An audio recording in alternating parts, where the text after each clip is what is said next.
Привет, это Лена Бик. В этом видео вы узнаете, как крепить трессы, чтобы они не отпали, и делать красивую воздушную укладку жгутовой накруткой. Это Анечка, моя муза, одна из самых красивых и давних моделей. Волосы у нее не густые, редкие, не окрашенные, поэтому я сделала подготовку с гофре височно-боковой зоны. Сзади тоже можно сделать, но не обязательно, так как у нас будут трессы. Я делю от уха до уха для удобства работы, начинаю крутить сзади.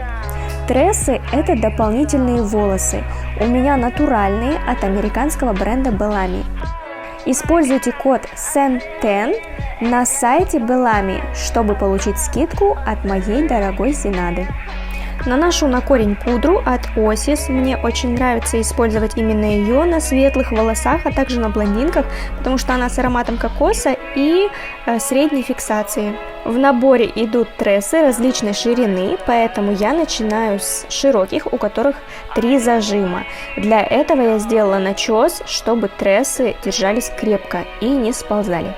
Использую сахарный спрей для подготовки волос, для накрутки. Он также содержит фиксацию, термозащиту.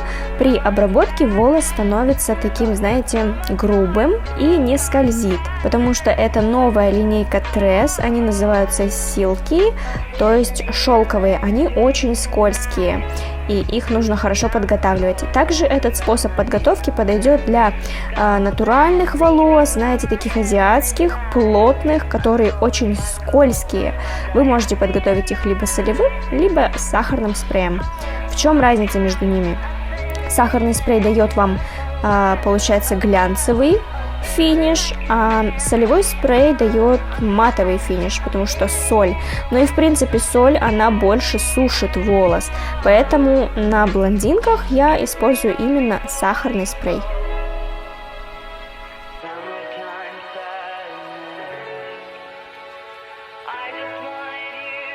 Для накрутки я использую плойку 32 мм от Babyliss. Кстати, у меня есть полный обзор этой плойки на канале, вот ссылочка будет где-нибудь здесь сверху справа. Обязательно посмотрите, если вы еще не приобрели этот инструмент. Мне она очень нравится в использовании, потому что у нее очень крепкий носик. Ранее я покупала плойки, и у них постоянно носик был слабый. Когда я роняю плойку, но все равно это случается, отваливался носик.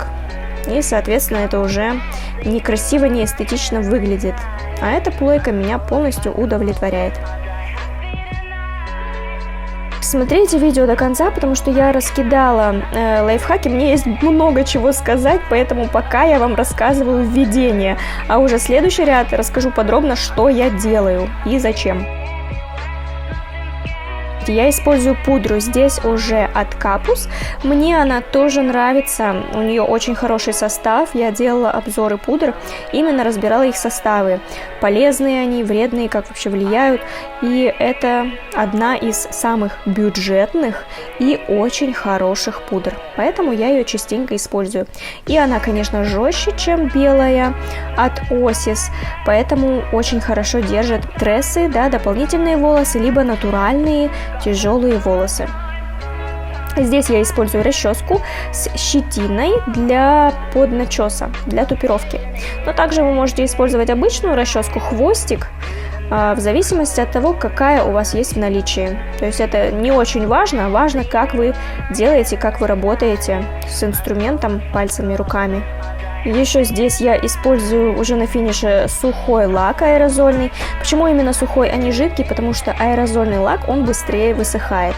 То есть распылила, он уже сразу же зафиксировал текстурку, как нужно. Беру следующую дополнительную прядку волос. Здесь уже 4 зажима, потому что мы поднимаемся выше. И здесь у нас уже пробор длиннее, как вы видите, от уха до уха. Также я начесала у основания, чтобы трессы не скользили, чтобы они плотно входили в начес. То есть вот эти вот зубчики прям крепко, как грабли, знаете, цепляем за начес. И затем защелкиваем. И все, они у вас точно никуда не денутся. Теперь я делю эти волосы на несколько прядок, смотрю по густоте, примерно, чтобы у меня жгут был такой хороший по объему, чтобы прогрелись волосы. примерно сантиметр в диаметре. Беру плойку, подставляю, то есть диаметр у меня получается сверху, прядка снизу. Это у меня накрутка от лица справа налево. То есть половину волос мы накручиваем справа налево, а другую слева направо. То есть у меня все волосы направлены к центру от лица. Жгутовая накрутка. Остужаю ее в руке, держу в руке пару секунд, а затем отпускаю. Теперь беру следующую прядку, отделяю также не густую, распыляю сахарный спрей по длине, затем расчесываю, чтобы не было никаких спутанных узелков, и также начинаю делать накрутку на диаметр, но уже эта прядь у меня идет над диаметром, то есть плойка снизу, прядка сверху. Это накрутка на объем, потому что мы как будто бы подогреваем корень на объем, и жгутовой тип. И сразу же отпускаю, то есть дала ей немножечко охладиться, запомнить форму и затем отпускаю. Если вы мастер-универсал, то, конечно, вы можете накрутить всю голову, использовать клеммы, то есть зафиксировать каждую прядку, либо если нет клемм, то подойдут обычные невидимки. Но я вам позже все покажу наглядно, поэтому смотрите внимательно.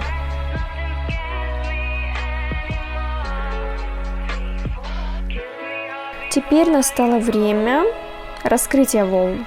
То есть смотрите, волна имеет свои выступы и впадины. Наша задача начесать под выступами, для того, чтобы сделать волну еще более фактурнее, более объемней. И затем вытянуть пару текстурных линий, то есть чаще всего это 2 штучки. Не пытайтесь вытянуть 3, потому что чаще всего это будет смотреться более небрежно, не так чисто. То есть 2 с краю достаточно. Я поднимаю прядку и фиксирую аэрозольным лаком. Таким образом она у меня быстро схватывается и занимает свое положение, как я ее настроила. Смотрите, растягиваю в сторону, вытягиваю буквально 2 прядки. Если что-то не понравилось, то можно аккуратно счесать волну и вытянуть заново. Этот лак у меня экстра сильной фиксации, но опять же смотрите, смотря как вы его распыляете, с какого расстояния. Если распылять его близко, довольно близко к прядке, то, конечно, он зафиксирует прям бетонно. Но я распыляю с расстояния примерно 25 сантиметров, фиксирую, так сказать, средний. Теперь давайте посмотрим поближе на сам процесс накрутки. То есть смотрите, здесь у меня прядка под диаметром. Я просто накручиваю жгутом, то есть держу прядку близко к диаметру и накручиваю вокруг. Таким образом у вас, хочешь не хочешь, все равно получится жгут. Самое главное, держите руку близко к диаметру. Вот и все. И затем, смотрите, чтобы конец не был прямым, то есть вам нужно его направить прям под чипчик, чтобы он принял этот изгиб.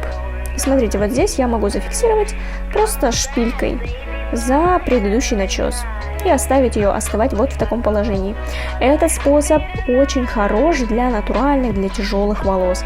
То есть локон у вас фиксируется, принимает форму, остывает в таком положении, дольше стоит.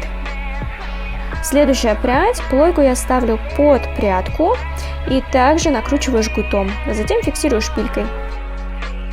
Как вы можете видеть, здесь у меня весь ряд уже под фиксацию пошел. Затем распыляю пудру.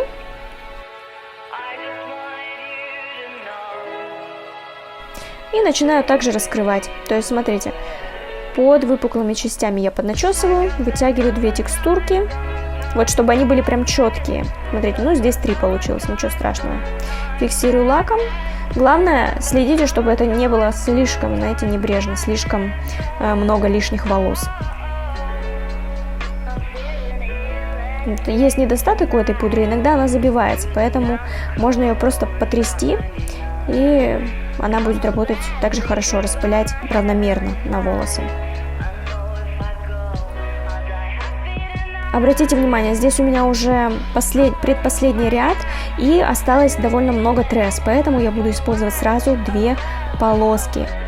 сделала начес, и обратите внимание, 2 сантиметра от корня я отступаю и фиксирую сначала широкую, длинную прядь тресс, и затем сверху я беру вот эту короткую трессу с 2 зажимами, она у меня будет самая верхняя. Слишком близко к последнему ряду не приближайтесь, потому что вам нужно перекрыть ее уже последним слоем. Для того, чтобы быть уверенным, можете еще сверху закрепить невидимкой. Но это не обязательно, если у вас тугие зажимы. Просто как вариант. Либо, например, если у вас трессы без зажимов, тогда вы просто фиксируете на невидимке. То есть прошиваете невидимками, прям как иголкой. Затем снова делю. Никогда не считайте, сколько у вас прядок в ряду, вы должны оценивать по густоте пряди. То есть примерно, примерно сантиметр, наверное, в объеме должна быть прядка. То есть, чтобы она у вас хорошо прогрелась на диаметре. Обратите внимание, здесь я держу плойку под углом 45 градусов, потому что мне нужны такие более легкие волны, чтобы они шли на спад. Следующую прядь я уже накручиваю в противоположную сторону от лица, напоминаю. Вот у меня остался последний ряд. В последнем ряду будет прям идеально оставлять либо 1 волну, либо 3.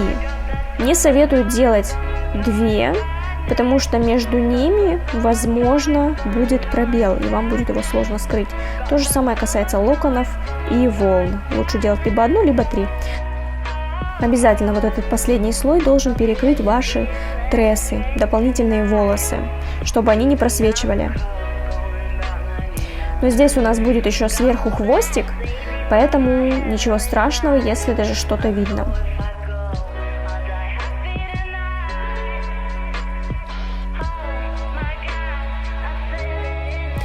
Пользуясь моментом, хочу напомнить вам про свой Инстаграм. Обязательно подписывайтесь, потому что там вы найдете море вдохновения, полезные посты, а также я публикую сторис каждый день. И, кстати, на данный момент я собираюсь переезжать в Варшаву, поэтому я нахожусь в поиске визажистов, фотографов, видеографов, а также моделей. Если вдруг вы смотрите это видео и вы из Варшавы, то срочно добавляйтесь в Инстаграм, пишите мне в директ, и мы с вами обязательно что-нибудь придумаем.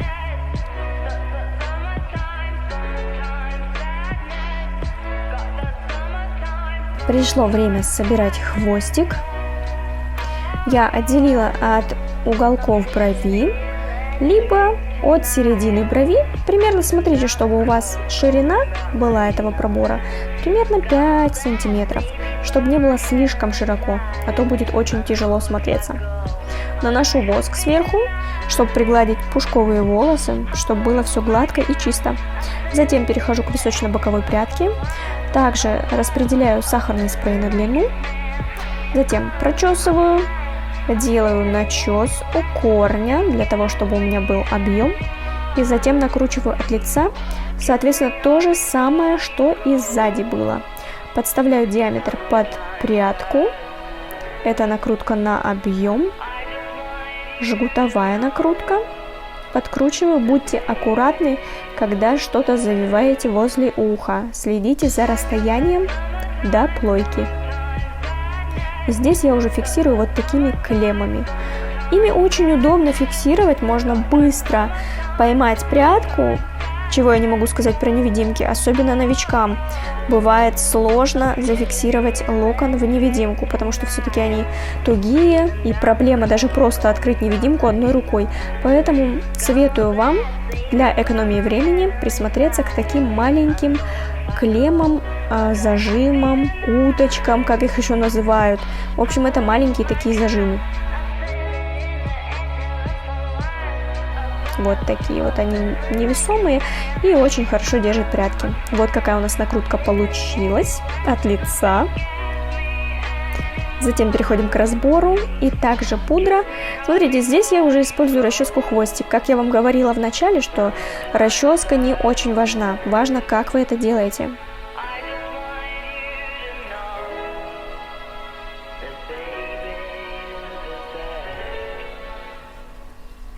легкая тупировка для того, чтобы добавить воздуха волосам. Вот смотрите, когда вы пудру наносите, вы должны прям почувствовать, как у вас прядка тает в руках. То есть вы сами лепите, сами создаете фигуру, узор этой прядки. Хвостик я также накрутила в одну сторону, в любую абсолютно, в какую вам удобно. Там волос немного, поэтому просто у меня один локон получился из этого хвоста. Начесала хорошо у корня хвоста и также, точно так же раскрыла локон. Мы будем здесь использовать бантик, вот такой декоративный, очень хорошенький, кокетливый у нас образ получился. Не правда ли, что моя модель похожа на Барби? Напишите в комментариях, как вам кажется. Мне кажется, это прям 100% попадание. И переношу все волосы вперед. Теперь здесь мне не очень нравится, как они выглядят, поэтому я решила их счесать. Все-таки нужно было мне добавить полную пачку дополнительных волос. Я добавила только половину. Вот, поэтому я сейчас быстренько счешу, вытяну текстуру повоздушнее. То есть мне нравится больше, когда видно волну четкую.